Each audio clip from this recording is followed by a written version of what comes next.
And today's challenge is to take my Project 2013 Mini and fix it to the point where that's not how you hold the hatch open.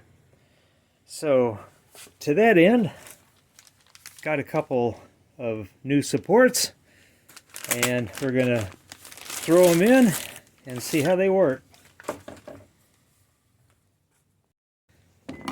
Okay, and to get the old ones off, there's a little spring clip that goes over the ball socket to hold it on each end, and all you have to do is get under the clip and it pops the old one right off. And this is where you take the old and the new and you put them side by side, and lo and behold, hey, they are the same length. So with any luck, the new ones will just pop over the mounting spots.